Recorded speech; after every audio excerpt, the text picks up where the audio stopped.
Hello everyone, आपका स्वागत है हमारे यूट्यूब चैनल लर्न विद प्रीत चौधरी में। हम पढ़ रहे थे राजस्थान की ज्योग्राफी और आज का हमारा टॉपिक है राजस्थान में मीडिया।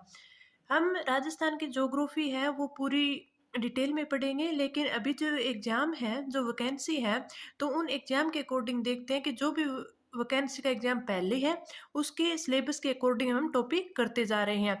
ये राजस्थान की मीडिया है, ये topic Rajasthan high court, REET, SET ये सभी में आएगा, लेकिन अभी ये स्पेशली रीट के लिए हम पढ़ते हैं, आएगा सभी एग्जाम्स में। तो चलिए स्टार्ट करते हैं।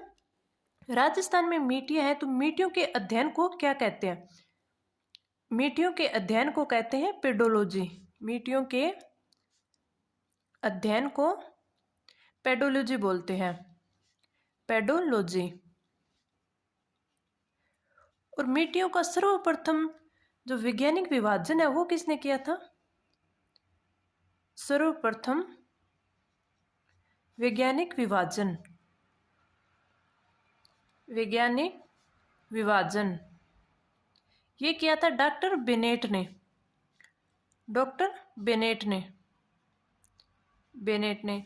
और मिट्टी के जो निर्माण की प्रक्रिया है, मिट्टी के निर्माण की प्रक्रिया, प्रक्रिया ये क्या है? ये है पेडोजिनेसिस, पेडोजिनेसिस, जिनेसिस। तो मिट्टियों के अध्ययन को क्या कहते हैं? पेडोलॉजी कहते हैं। और सर्वप्रथम वैज्ञानिक विभाजन है वो किसने किया था? डॉक्टर बेनेट ने किया था। और मिट्टी के निर्माण की प्रक्रिया है वो क्या कहलाती है? पेडोजिनेसिस। अब हम पढ़ते हैं कि राजस्थान में मिट्टी के कितने प्रकार हैं और उन्हें किस आधार पर उसका वर्गीकरण किया गया है और उसे किस किस प्रकार में बांटा गया है। तो सबसे पहले देखते हैं कि राज्य की मिट्टी के प्रकार, मिट्टी के प्रकार। इसमें सबसे पहले देखते हैं कि कृषि विभाग ने कितने भागों में बांटा है मिट्टी को। तो कृषि विभाग ने मिट्टी को 14 भागों में बांटा है, 14 भागों में बांटा है। फिर देखते हैं कि गुणवत्ता व उत्पादन के आधार पर, गुणवत्ता व उत्पादन के आधार पर इसे 10 भागों में बांटा गया। कितने भागों में? 10 भागों में, 10 भागों में। और अमेरिका के कृषि वैज्ञानिकों ने, अमेरिका के कृषि वैज्ञानिकों ने कितने आधार पर बांटा है? वैज्ञानिकों ने इसको 5 भागों में बांटा है, 5 भागों में। और रचना विधि के आधार पर, रचना विधि के आधार पर मिट्टी को 2 भागों में बांटा गया है। कितने भागों में? 2 भागों में। और वो 2 भाग कौन कौन से? फर्स्ट तो स्थानीय प्रकार की मिट्टी, और दूसरी है विस्थापित। स्थानीय प्रकार की तो वो होगी जो कि मिट्टी है वो वहीं की वहीं रहती है, विस्थापित नहीं होती है। और विस्थापित मिट्टी वो होगी जो एक स्थान से दूसरे स्थान पर विस्थापित होती है। तो रचना विधि के आधार पर मिट्टी को 2 भागों में बांटा गया है, स्थानीय और विस्थापित।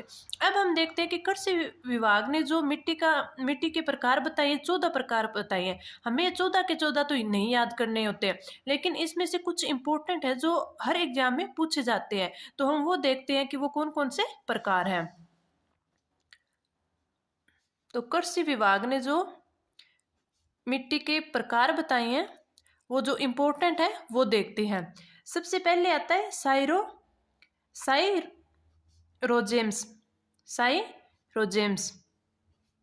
साइरोजेम्स। ये कहाँ पे मिलते हैं? ये मिलते हैं गंगानगर में, गंगानगर में। और एक गंगानगर में एक और मिलती है, वो कौन से है? वो है रेवेरिना। ये भी कहाँ मिलती है? ये भी गंगानगर में मिलती है। एक है जिप्सीफेरस। कौन सी? जिप्सीफेरस प्रकार की मिट्टी है वो मिलती है बीकानेर में। कहाँ? बीकानेर में मिलती है, बीकानेर में। तो ये ज़्यादा इंपॉर्टेंट होती है। साइरोजेम्स कहाँ मिलती है? गंगानगर में। रेवेरिना गंगानगर में, और जिप्सीफेरस है वो बीकानेर में। अगली है नवीन जलोढ़, नवीन जलोढ़। ये कहाँ पर मिलती है? ये मिलती है पूर्वी भाग में, अलवर,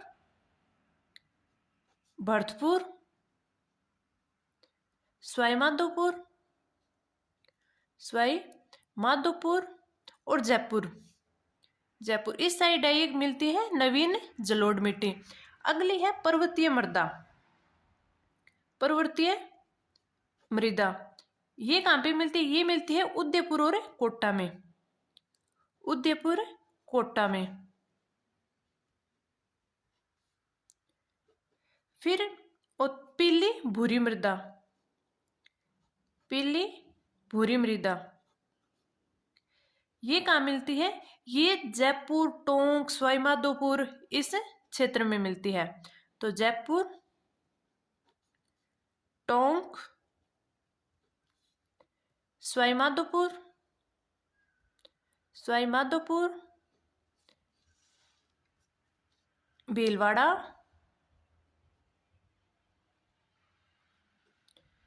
चित्तौड़गढ़ और उदयपुर, और उदयपुर। तो पीली भूरी मृदा है वो कहाँ मिलती है? जयपुर, टोंक, सवाई माधोपुर, भीलवाड़ा, चित्तौड़गढ़ और उदयपुर में। फिर एक है लाल लोम, लाल लोम मृदा। ये मिलती है डूंगरपुर और बांसवाड़ा में, डूंगरपुर और बांसवाड़ा में, बांसवाड़ा में। और एक है मरुस्थल, मरुस्थल या बालुका स्तूप युक्त, मरुस्थल व बालुका, बालुका स्तूप मृदा, स्तूप मृदा। जो मरुस्थलीय मृदा होती है वो, तो ये मिलती है पश्चिमी राजस्थान में, जोधपुर हो गया, बीकानेर, बाड़मेर, जोधपुर, बीकानेर, बाड़मेर और जैसलमेर, और जैसलमेर।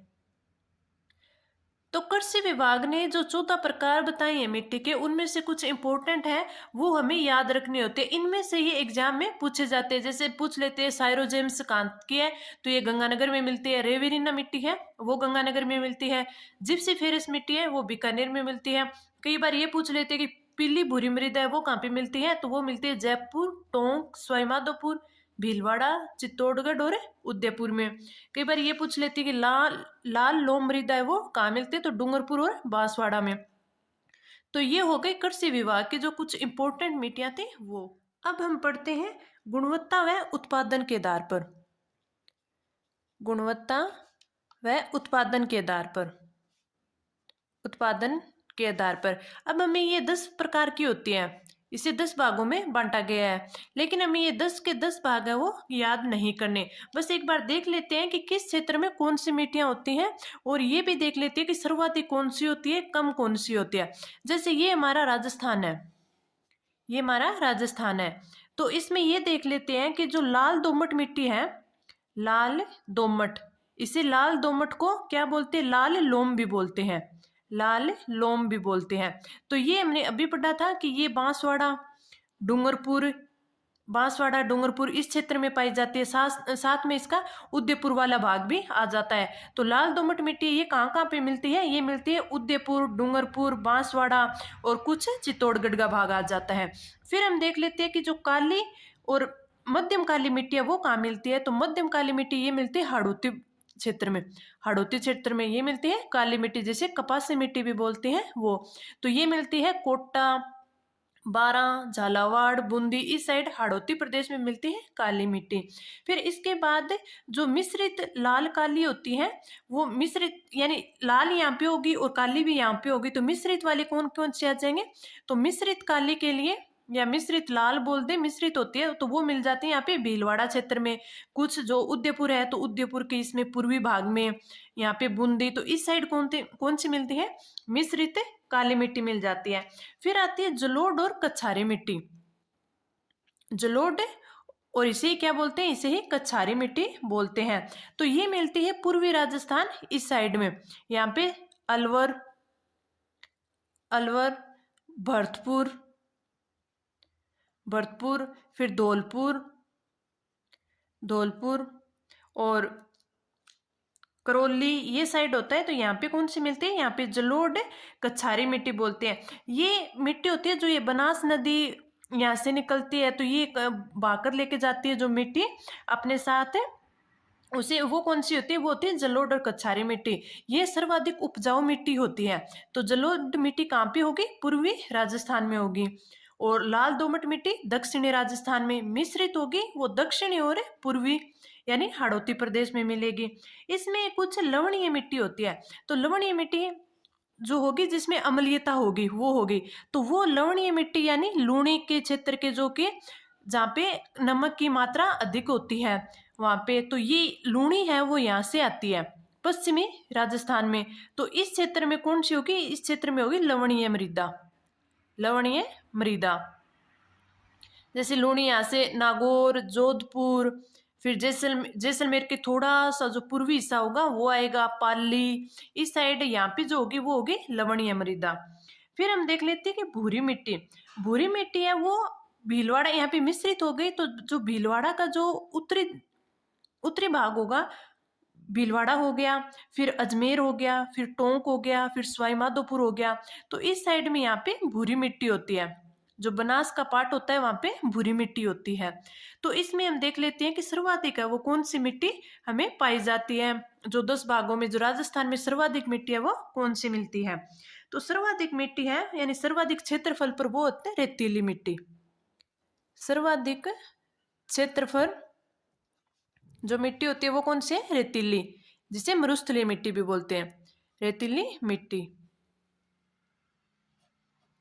रेतीली इसे बलुई भी बोलते हैं, रेतीली बलुई मिट्टी जो राजस्थान के सर्वाधिक क्षेत्रफल में है। फिर और सर्वाधिक उपजाऊ, सर्वाधिक उपजाऊ तो ये कौन सी होगी, ये होगी इस वाली जो जलोढ़ और कछारी होती है वो सर्वाधिक उपजाऊ मिट्टी है। तो जलोढ़, जलोढ़ कछारी और इसे ही दोमट भी बोलते हैं, और इसे कांपीय मृदा भी बोलते हैं, कांपीय मृदा। तो ये है और राजस्थान में सर्वाधिक उपजाऊ मिट्टी है। काली मिट्टी, काली मिट्टी जिसे कपासी मिट्टी भी बोलते हैं, कपासी मिट्टी जो कपास के लिए उपयुक्त होती है, और इसे हाड़ौती, जो अभी हमने देखा था कि काली मिट्टी हाड़ौती प्रदेश में होती है, तो काली मिट्टी, काली कपासी मिट्टी या फिर हाड़ौती, हाड़ौती क्षेत्र में होती है वो कौन सी होती है, ये होती है काली मिट्टी, काली मिट्टी जिसे कपासी मृदा भी बोलते हैं। और एक होती है लवणीय, लवणीय इसे ही कौन सी रेह बोलते हैं, रेह इसे ही कल्लर बोलते हैं, और इसे ही उस्सर मिट्टी बोलते हैं, उस्सर मिट्टी जो कहाँ मिलते हैं, ये मिलते हैं लूणी बेसिन में, लूणी बेसिन में, लूणी नदी के जो आसपास के क्षेत्र होते हैं वहां पे मिलती है, क्योंकि इसी क्षेत्र में जो ये लूणी नदी हो गई और यहाँ पे नमकीन झीलें होती हैं, तो इनकी वजह से जो नमक है वो रेत के ऊपर रहता है, मिट्टी के ऊपर रहता है, तो उसे बोलते हैं लवणीय, इसे रेह, कलर और उस्सर मिट्टी भी बोलते हैं। अब देखते हैं कि जो अमेरिका के वैज्ञानिकों द्वारा जो नई पद्धति से वर्गीकरण किया गया था जिसमें 5 प्रकार की मिट्टियां बताई थी, तो उन 5 भागों को देखते हैं। नई पद्धति से वर्गीकरण, पद्धति से वर्गीकरण, वर्गीकरण तो इसमें कितने भाग बताए थे, 5 भाग बताए थे मिट्टियों के या प्रकार, जिसमें सबसे पहला यह है एरिडीसोल्स, एरिडीसोल्स ये कौन सी मिट्टी होती है, ये खनिज मृदा भी बोलते हैं जो अधिकतर शुष्क जलवायु में पाई जाती है। तो यह खनिज मृदा है, खनिज मृदा है जो शुष्क जलवायु में पाई जाती है, शुष्क जलवायु में पाई जाती है, जलवायु में। और क्षेत्र कौन सा है, ये पश्चिमी राजस्थान में, क्षेत्र पश्चिमी राजस्थान में मिलती है, पश्चिमी राजस्थान। पश्चिमी राजस्थान में कौन कौन से आ गए, बाड़मेर, जैसलमेर, बाड़मेर, जैसलमेर, जैसलमेर, बीकानेर, गंगानगर, बीकानेर, गंगानगर, हनुमानगढ़, चूरू, सीकर, झुंझुनू, ये वाला क्षेत्र है यानी पश्चिमी क्षेत्र, यहाँ पे मिलती है एरिडोसोल्स। और एरिडोसोल्स जो मिट्टी है वो वो कौन सी जलवायु में होती है, वो होती है शुष्क जलवायु में। और इसमें जो उप मृदाकण होता है, इसका उप मृदाकण वो होता है, कौन सा होता है, वो होता है ओर्थिड। कौन सा? ओर्थिड। तो ये है एरिडिसोल्स। अब अगली आती है एंटीसोल्स। दूसरी है एंटीसोल्स। यह एक ऐसे मृदा वर्ग है जिसमें भिन्न भिन्न प्रकार की जलवायु में पाई जा सकती है। तो इसमें जो मिट्टी का वर्ग होगा वो अलग अलग जलवायु के हिसाब से हो सकता है, और इसमें भी सारी मृदाओं की समावेश होता है। राजस्थान में शुष्क जलवायु प्रदेश में ही यह पाई जाती है। तो इसकी जलवायु ये भी शुष्क जलवायु में पाई जाती है। और क्षेत्र कौन सा हो गया? पश्चिमी राजस्थान। और इसका रंग है, वो रंग होता है इसका हल्का पीला या भूरा, हल्का पीला और भूरा। और इसके उप मृदाकण कौन कौन से हैं? उप मृदाकण एक तो होता है सामेंट्स, और दूसरा होता है फ्लूवेंट्स।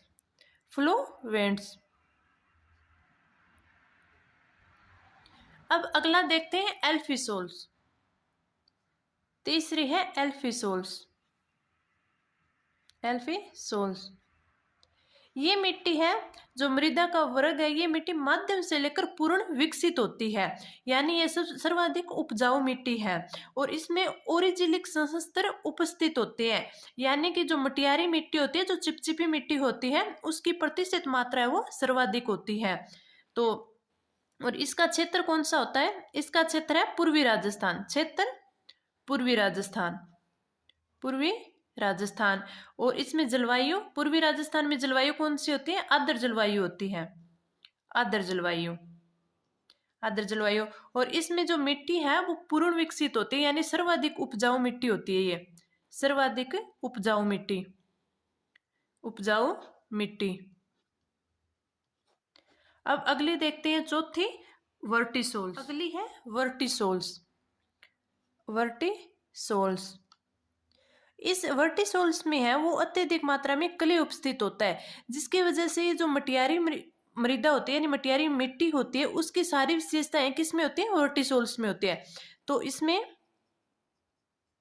सर्वाधिक क्ले उपस्थित होती हैं। तो इसमें सबसे अधिक, यानी जो मटियारी मिट्टी होती है, उसकी सारी विशेषताएं हैं वो वर्टिसोल्स में मिल जाती हैं। और इसका क्षेत्र है वो कौन सा है? किस क्षेत्र में पाई जाती है? दक्षिणी पूर्वी राजस्थान, यानी हाड़ौती प्रदेश, पूर्वी राजस्थान। इसे हाड़ौती प्रदेश बोल दे या कोटा संभाग, हाड़ौती या कोटा संभाग। और इसमें फिर जलवायु कौन सी होगी? जलवायु इसमें अति आर्द्र होगी। अति आर्द्र। तो वर्टिसोल्स है वो किस क्षेत्र में पाई जाती है? दक्षिण पूर्वी राजस्थान में पाई जाती है। और उसकी जलवायु है वो कौन सी होती है? अति आर्द्र जलवायु होती है। अगली देखते हैं इंसेप्टिसोल्स।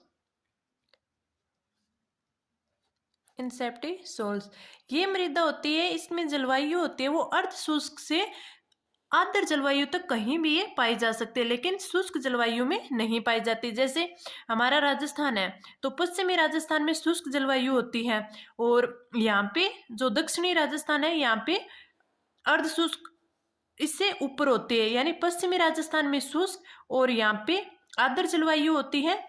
और जो इससे थोड़ा, यानी अरावली, ये अरावली है, तो अरावली में कौन सी होती है?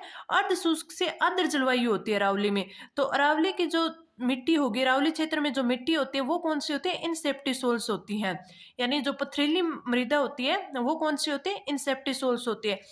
तो इसमें क्षेत्र हो गया क्षेत्र कौन सा हो गया? अरावली प्रदेश, अरावली प्रदेश यानी दक्षिण पश्चिम प्रदेश, दक्षिण पश्चिम पश्चिम क्षेत्र। और इसकी जलवायु, इसकी जलवायु हो गई आर्द्र जलवायु, आर्द्र जलवायु, आर्द्र और अर्ध शुष्क, इसे उपार्द्र भी बोल सकते हैं, उप आर्द्र जलवायु, उपार्द्र जलवायु। और इसमें जो उप मृदा कण होता है, उप मृदा कण वो होता है उष्टोक्रेप्ट्स, मृदा कण उष्टोक्रेप्ट्स। तो इनसेप्टिसोल्स है वो अरावली पर्वतीय प्रदेश में पाए जाते हैं, यानी पथरीली मृदा होती है, जलवायु इसकी उपाद्र जलवायु होती है। अब हम देख लेते हैं कि राजस्थान में सर्वाधिक मिट्टी कौन सी होती है। तो आप नोट लगा के लिख सकते हैं कि राजस्थान में सर्वाधिक मिट्टी ये मिलती है, हमें पता है कि मरुस्थलीय प्रदेश में यानी राजस्थान में सर्वाधिक है वो बलुई, रेतीली बलुई मिट्टी मिलती है। तो रेतीली बलुई मिट्टी, और राजस्थान में वैसे पश्चिमी क्षेत्र में कौन सी होती है? यहाँ पे होती है एरिडीसोल्स और एंटीसोल्स। तो राजस्थान में सर्वाधिक कौन सी होगी? एरिडीसोल, एरिडीसोल्स और एंटीसोल्स, एंटीसोल्स। तो राजस्थान में सर्वाधिक मिट्टी एरिडीसोल्स व एंटीसोल्स। अब देख लेते हैं कि मृदा का अपर्दन क्या है। ये भी कई बार एग्जाम में पूछा जाता है, मृदा अपर्दन, मृदा अपर्दन। इसे मिट्टी की रेंगती हुई मृत्यु भी बोला जाता है। मृदा अपर्दन को मिट्टी की रेंगती हुई मृत्यु, रेंगती हुई मृत्यु, मृत्यु। और अब ये देख लेते हैं कि मृदा कितने प्रकार से मृदा का अपर्दन हो सकता है। तो इसके प्रकार, मृदा का अपर्दन है वो वायु से भी हो सकता है, जल से भी हो सकता है। तो एक तो हो गया पवन, पवन द्वारा अपर्दन, द्वारा अपर्दन। और पवन द्वारा अपर्दन कहाँ पे होगा? जहाँ पे मरुस्थलीय भूमि होगी, तो वहां पे ज्यादा है वो बलुई मिट्टी, वो उड़ेगी, तो वहां पे एक स्थान से वो दूसरे स्थान पर जाएगी। तो पवन अपर्दन है वो कहाँ पे होता है? पश्चिमी क्षेत्र, पश्चिमी राजस्थान में, पश्चिमी राजस्थान में। दूसरा होता है जल अपर्दन, जल अपर्दन, अपर्दन। ये भी कितने 2-3 प्रकार से होता है, जैसे परत अपर्दन हो गया या अवनालिका अपर्दन हो गया। परत अपर्दन क्या होगा कि जिसमें अत्यधिक तीव्र ढाल वाले क्षेत्रों पर अत्यधिक वर्षा होगी, तो वो जैसे ही वर्षा का पानी है वो ढाल से नीचे आएगा तो वहाँ की मिट्टी को बहाकर ले जाएगा, जहाँ से जो मिट्टी के जो उपजाऊ कण होंगे वो बहाकर नीचे चले जाएंगे और वो मिट्टी है वो अनुपजाऊ हो जाएगी। तो जल अपर्दन भी कितने प्रकार का होता है? 2 प्रकार का होता है, परत अपर्दन, परत अपर्दन, और दूसरा हो गया अवनालिका अपर्दन, अवनालिका अपर्दन। अवनालिका अपर्दन कौन सा होगा? जिसमें नदियां हैं वो पानी के साथ मिट्टी के बहाव को ले जाएगी और साथ में मिट्टी में कटाव सा होगा। जैसे कोई नदी है उसमें पानी का तेज बहाव है, तो यहाँ से वो जब गुजरेगी तो यहाँ पे मिट्टी का कटाव कर देगी, तो उसे क्या बोलते हैं? अवनालिका अपर्दन। और राजस्थान में सर्वाधिक अवनालिका अपर्दन कौन सी नदी करती है? सर्वाधिक अवनालिका अपर्दन ये करती है चंबल नदी, चंबल नदी। चंबल नदी सर्वाधिक बीहड़ भूमि का निर्माण भी करती है। तो राजस्थान में सर्वाधिक अपर्दन है, सर्वाधिक अपर्दन सबसे ज्यादा तो करती है चंबल नदी, चंबल नदी। और दूसरे नंबर पे कौन करती है? दूसरे नंबर पे करती है घग्गर नदी, घग्गर नदी, जो कि उत्तरी राजस्थान की नदी है, गंगानगर हनुमानगढ़ की नदी है। अब हम पढ़ लेते हैं कि मिट्टी से संबंधित एक और समस्या होती है सेम की समस्या। कौन सी? सेम की समस्या, सेम समस्या। सेम समस्या क्या होती है कि जमीन के जो निचले भाग पे होते हैं वो जिप्सम की एक परत से जम जाती है, जिससे जो ऊपर का जो अनावश्यक पानी होता है वो जमीन के अंदर नहीं जा पाता, तो उससे वो जो पानी है वो जो जमीन के ऊपर है वो रहने लगता है। और ये ज्यादा समस्या कहाँ होती है, जहाँ पे सिंचाई अत्यधिक मात्रा में की जाती है वहां पे ये सेम की समस्या है वो अधिक होती है। तो राजस्थान में सेम ग्रसित क्षेत्र कौन कौन से हैं?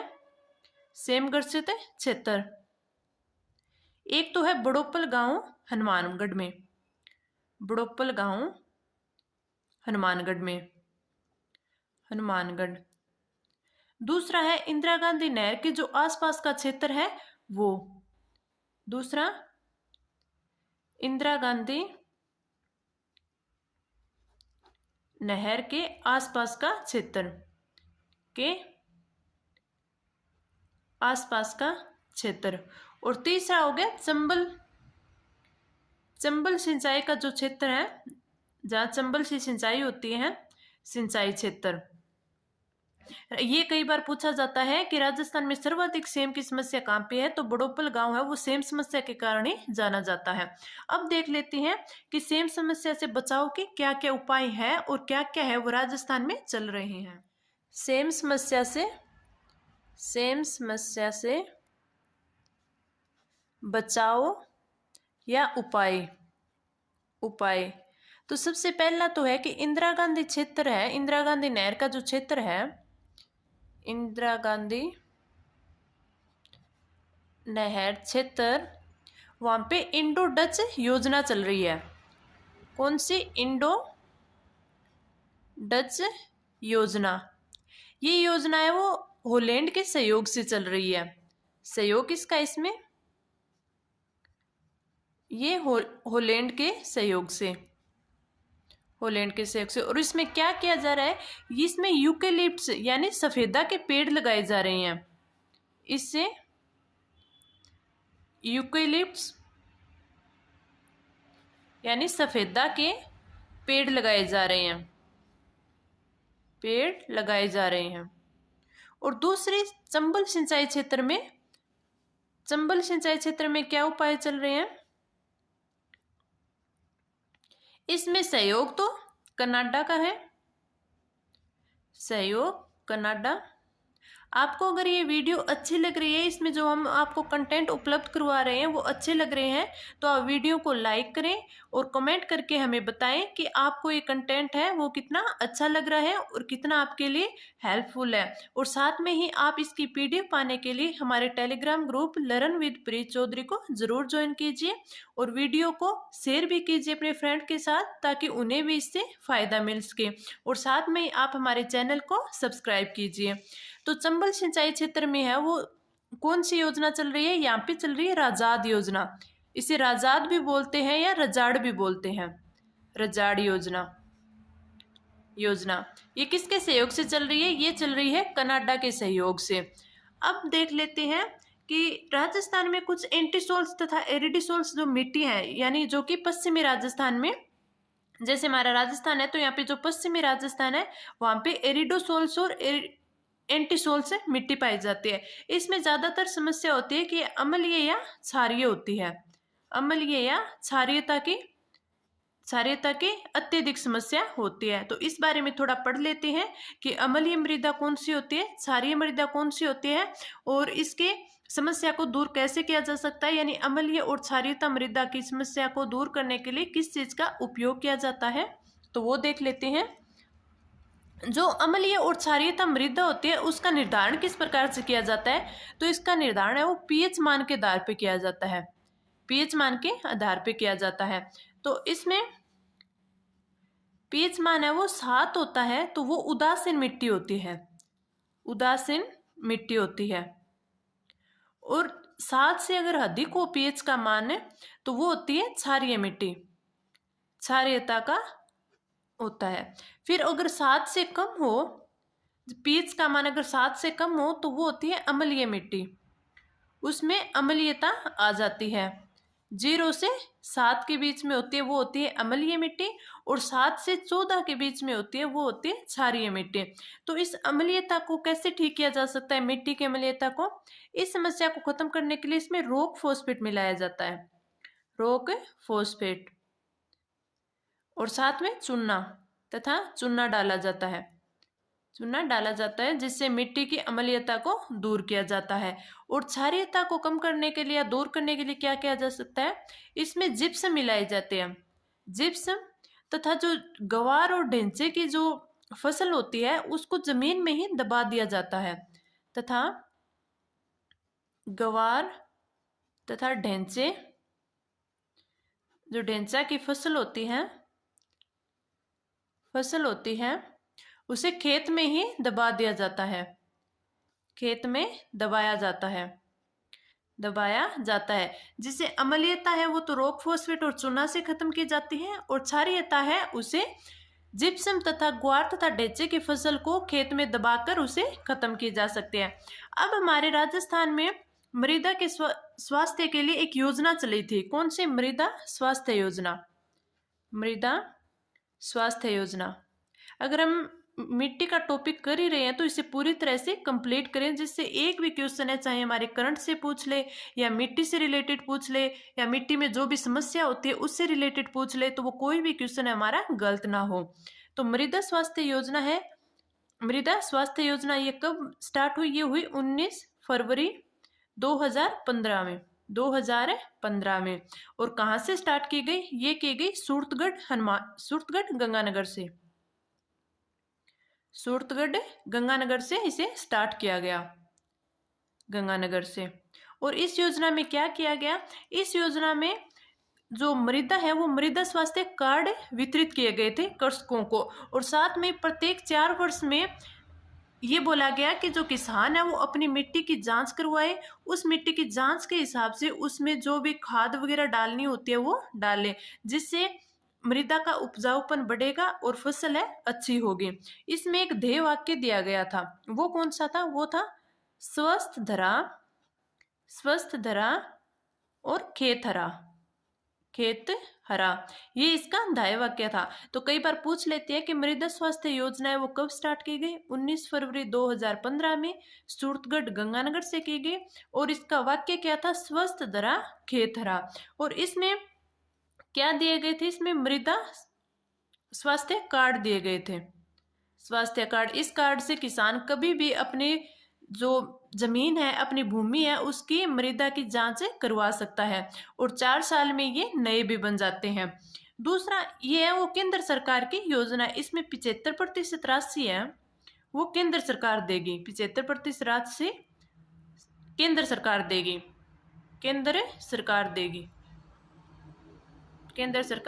देगी। और फिर एक आता है, कई बार आपने सुना होगा, राइजोबियम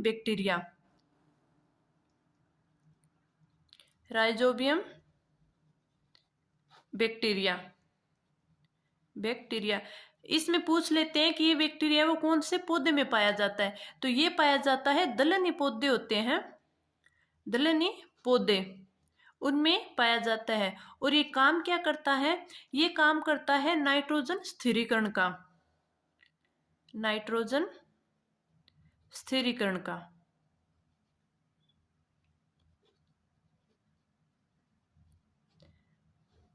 तो ये टॉपिक हमने कंप्लीट कर लिया है। हमने सबसे पहले ये देखा था कि मृदा को क्या बोलते हैं, मृदा की जो प्रक्रिया होती है उसे क्या बोलते हैं। सबसे पहले वैज्ञानिक विभाजन है वो किसने किया था, कहाँ कहाँ पर कौन सी मृदा पाई जाती है। फिर हमने उसकी मृदा की जो अपर्दन होता है उसके बारे में पढ़ा, सेम समस्या के बारे में पढ़ा, यानी हमने ये पूरा टॉपिक है वो कंप्लीट कर लिया है। इससे बाहर है वो एक भी क्वेश्चन नहीं जाएगा। तो अगर आपको वीडियो अच्छी लगी हो तो आप लाइक करें, कमेंट करें, चैनल को सब्सक्राइब करें और अपने फ्रेंड्स के साथ शेयर करें। धन्यवाद।